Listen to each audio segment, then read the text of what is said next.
नमस्कार. English grammar सिरीजमध्ये आपल्या सर्वांचं स्वागत आहे. आपण या सिरीजमध्ये इंग्लिश ग्रामर सिरीजमध्ये पार्ट ऑफ स्पीचमधला जो चौथा टॉपिक या ठिकाणी पाहत आहोत.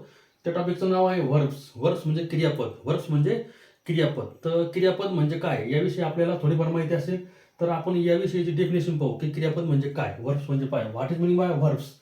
Definition: a word or group of word that is used to indicate that something happens or exists.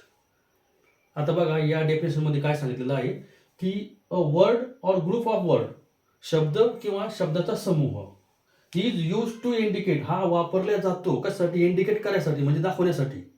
हा वापरला जातो इंडिकेट करण्यासाठी म्हणजे दाखवण्यासाठी. काय काय इंडिकेट? दॅट समथिंग हॅपन्स म्हणजे काहीतरी घडत आहे, काहीतरी घडत आहे म्हणजे काहीतरी क्रिया घडत आहे. और एक्झिस्ट म्हणजे किंवा काहीतरी त्या ठिकाणी अस्तित्वात आहे. काहीतरी घडत आहे किंवा काहीतरी त्या ठिकाणी अस्तित्वात आहे. ही झाली या डेफिनेशनची भाषा. आणि साध्या सोप्या शब्दात सांगायचं झालं तर क्रियापदाला काय म्हणतात की जे वाक्यातील क्रियावाचक शब्दाला क्रियापद असे म्हणतात. वाक्यातील क्रियावाचक शब्दाला क्रियापद असे म्हणतात. द वर्ड विच इंडिकेट और the word which demonstrate action, जो शब्द ॲक्शन दाखवतो की त्या वाक्यामध्ये कोणती ॲक्शन होत आहे किंवा कोणती ॲक्शन घडत आहे, तो जो दाखवतो त्या शब्दाला काय म्हणतो आपण, क्रियापद असे म्हणतो. या ठिकाणी आता आपल्याला समजलं असेल तर ॲक्शन वर्ड म्हणजे क्रियापद, सरळ आणि सोपं. चला तर पहिलं सेंटेन्स बघा. I eat a mango. I eat a mango. I म्हणजे मी खातो आंबा. मी आंबा खातो. या ठिकाणी खाण्याची क्रिया आहे, मँगो खाण्याची क्रिया आहे, म्हणून या ठिकाणी ईट काय झालेलं आहे, व्हर्ब आहे, हे आपल्याला माहिती आहे. तर Ram it's a banana. Ram केळी खातो. या ठिकाणी सुद्धा इट खाण्याची क्रिया आहे म्हणजे इट्स हे काय आहे, व्हर्ब्स आहे. आता या ठिकाणी म्हणा we go to school. We म्हणजे आम्ही, गो म्हणजे जाणे, स्कूल म्हणजे शाळेत. आम्ही शाळेत जातो. हे फर्स्ट फॉर्म आहे, हे पण फर्स्ट फॉर्म आहे, हे पण फर्स्ट फॉर्म आहे व्हर्बचं. आम्ही शाळेत जातो. या ठिकाणी क्रिया कशाची, जाण्याची, म्हणून गो काय झालं, या ठिकाणी गो काय झालं, व्हर्ब झालं. त्या ठिकाणी दे कम फ्रॉम फार्म. ते शेतातून आले. ते शेतातून आले.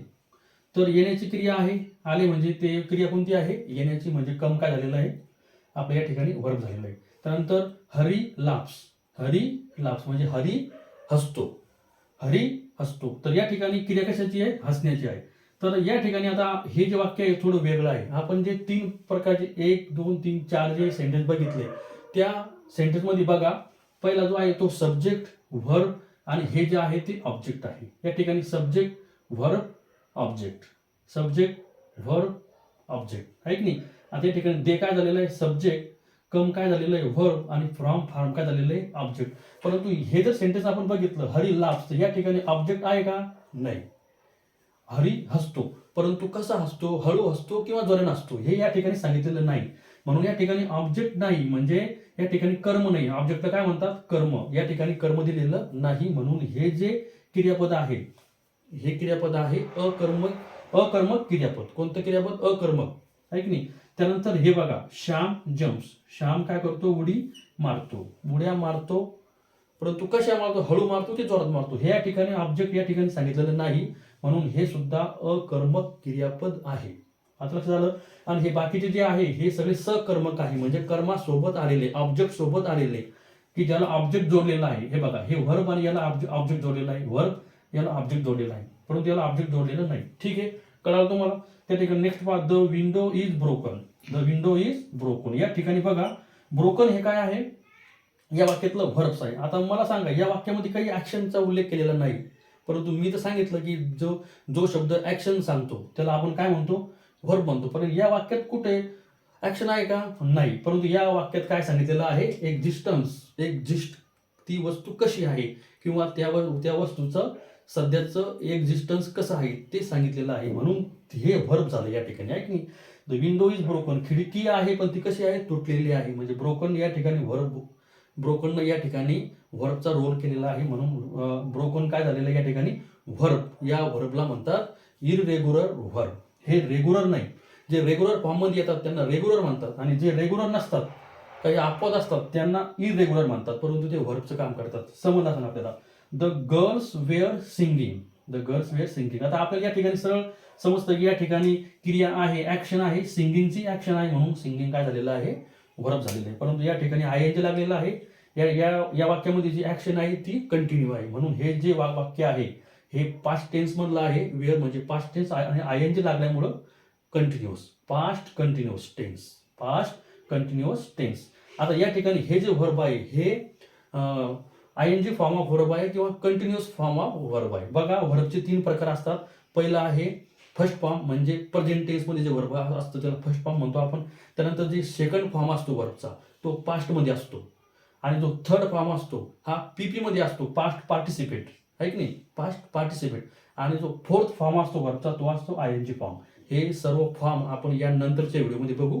तर हे मी तुम्हाला थोडी त्याच्याविषयी आयडिया मी या ठिकाणी दिलेली आहे. नेक्स्ट बघा, हे तुम्हाला हे आपल्याला कळालं आयएनजी फॉर्म, याला सिंगला काय लागले, आयएनजी व्हर्ब आहे कंटिन्युअस फॉर्म म्हणून. त्यानंतर वी आर गोईंग इथे पण आहे, आर मुळे या ठिकाणी प्रेझेंट टेन्स आणि गोईंग क्रिया आहे, गोची जाण्याची क्रिया आहे, गोईंगची क्रिया असल्यामुळे या ठिकाणी गोईंग काय आहे, व्हर्ब आहे. त्यानंतर बघा, द बेल रँग लाऊडली. मी वेगवेगळ्या प्रकारचे या ठिकाणी सेंटेन्स घेतलेले आहे की जेणेकरून तुम्हाला सगळं समजेल.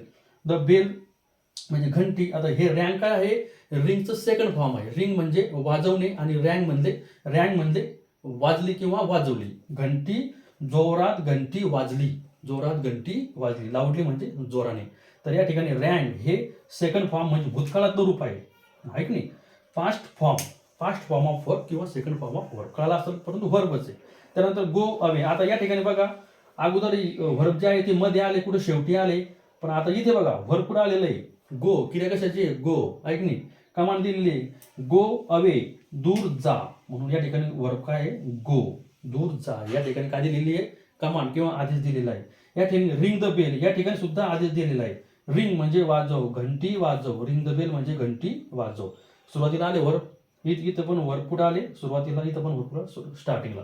चला इथं बघा, Geeta writes a letter. Geeta आपल्याला माहिती आहे कोणती क्रिया आहे, लिहिण्याची क्रिया आहे, म्हणून या ठिकाणी राईट्स हे काय आहे, वर्ब आहे. क्रिया कशाची, राईट्सची.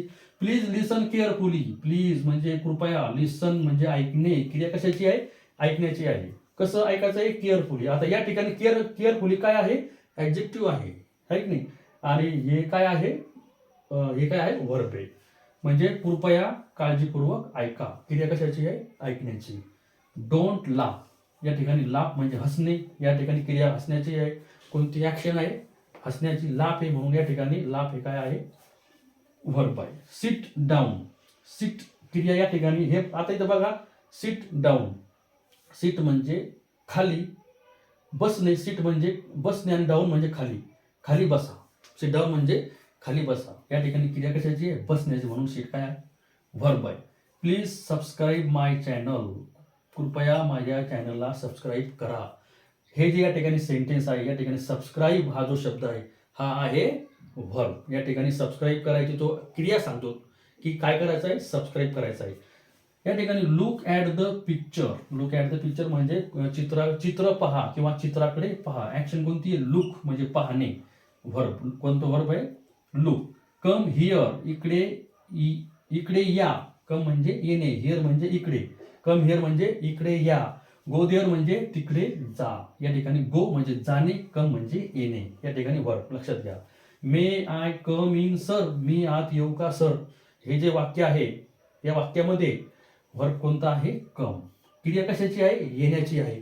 आणि मेन या ठिकाणी काय घेतलेली आहे, परवानगी घेण्यासाठी वापरलेलं हे एक हेल्पिंग वर्ब आहे. ते आपण नेक्स्ट टॉपिक मध्ये बघू. तर या ठिकाणी हे हेल्पिंग वर्ब आहे आणि हे मेन वर्ब आहे कम. कम म्हणजे येणे, परवानगी मागितलेली. Many trees. आता या ठिकाणी बघा, फॉल्स इन मान्सून. आता मी या ठिकाणी सुरुवातीला म्हटलं होतं words or group of words. आता या ठिकाणी प्रत्येक वेळेस वर्ड्स आले. आता ग्रुप ऑफ वर्ड्स म्हणजे मेनी ट्रीज, पुष्कळ झाडे. फॉल्स म्हणजे पडले, इन मान्सून पुष्कळ झाडे. मान्सून म्हणजे पावसाळा. पावसाळ्यामध्ये पुष्कळ झाडे पडतात. पुष्कळ झाडे पडतात. हे सिंपल सेंटेन्स आहे या ठिकाणी प्रेझेंट टेन्स म्हणलं. पावसाळ्यामध्ये पुष्कळ झाडे पडतात. क्रिया कशाची, पडण्याची क्रिया आहे, म्हणून या ठिकाणी काय आहे, फॉल्स. हे काय आहे, वर्ब्स. त्यानंतर we will go to school tomorrow. आम्ही, विल म्हणजे फ्युचर टेन्स या ठिकाणी सांगितलेलं आहे. आणि गो क्रिया कशाची, जाण्याची क्रिया आहे. आम्ही जाणार आहे कुठे, शाळेत. कधी, उद्या. टुमारो म्हणजे उद्या, शाळेत जाणार आहे. We will go. ऍक्शन कशाची? गो म्हणजे या ठिकाणी काय झालेलं आहे? क्रियापद गो आहे. The wind is hot. The wind is hot. आता या ठिकाणी सांगा बरं का, आता या ठिकाणी इररेग्युलर वर्ब आलेला आहे. आता बघा, द विंड हा काय झालेला आहे? सब्जेक्ट. इज काय झालेलं आहे? इज आणि हॉट. हॉट म्हणजे काय? उष्ण. इज म्हणजे आहे. आणि हे हेल्पिंग वर्ब आहे. ॲम, इज, आर, वाज, वेअर. हे काय आहे? Helping verb. आणि हे काय आहे? या ठिकाणी मेन वर्बचा यांनी रोल केलेला आहे. परंतु हॉट हॉट या शब्दामधून आपल्याला काही ऍक्शन समजते का? नाही, ऍक्शन नाही समजत, परंतु एक्झिस्टन्स समजतं. त्या वस्तूचं, त्या विंडचं अस्तित्व कसं आहे?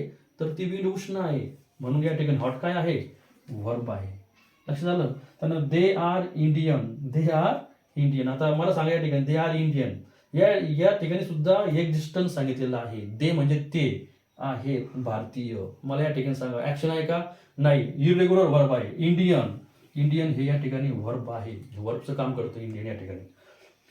The results are out. The results are out म्हणजे निकाल. रिझल्ट म्हणजे निकाल. निकाल लागले, निवडणुकीचे असेल किंवा आपल्या परीक्षेचे असेल, कोणतेही निकाल जर लागले तर आपण काय म्हणतो? Results are out. मग या ठिकाणी आउट म्हणजे बाहेर पडणे. निकाल बाहेर पडले किंवा निकाल लागले. क्रिया कशाची आहे? निकाल लागण्याची आहे. निकाल बाहेर येण्याची आहे. आउट. या ठिकाणी आउटनं काय केलेलं आहे? या ठिकाणी वर्बचं काम केलेलं आहे. आणि जर तसं बघितलं तर आउट हे काय आहे? आउट हे नाऊन आहे. आउट म्हणजे बाहेर आहे की नाही? आउट मधून आपल्याला ऍक्शन कळत नाही. आता या ठिकाणी मी या वेगवेगळ्या वाक्यांच्या माध्यमातून तो आपल्याला वर्ब समजवण्याचा प्रयत्न करत आहे. आपल्याला या ठिकाणी कळालं असेल की वेगवेगळे वाक्यावर सेंटेन्सवर डिपेंड असतं की त्या ठिकाणी वर्ब कुठे येईल.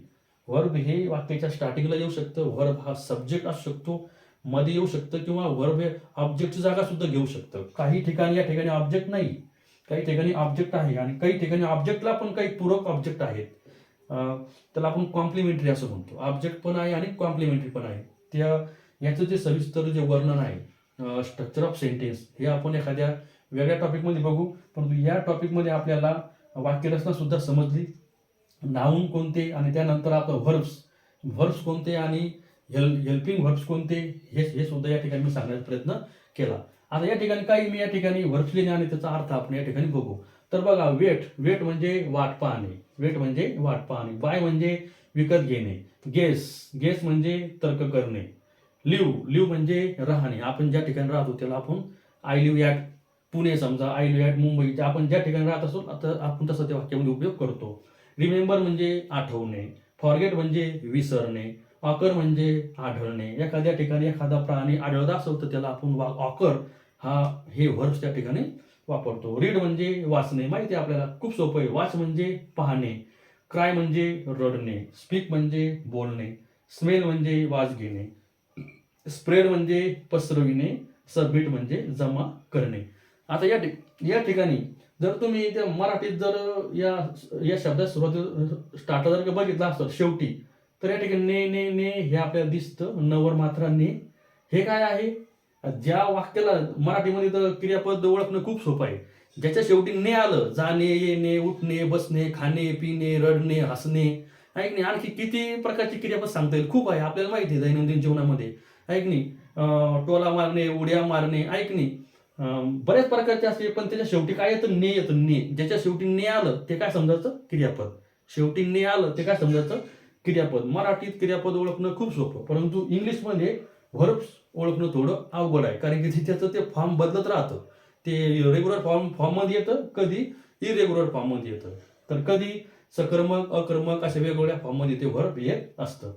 आशा आहे की या आतापर्यंतच्या व्हिडिओमध्ये तुम्हाला व्हर्ब्स हा जो आपला पार्ट ऑफ स्पीचचा जो प्रकार आहे हा चांगल्या प्रकारे समजला असेल.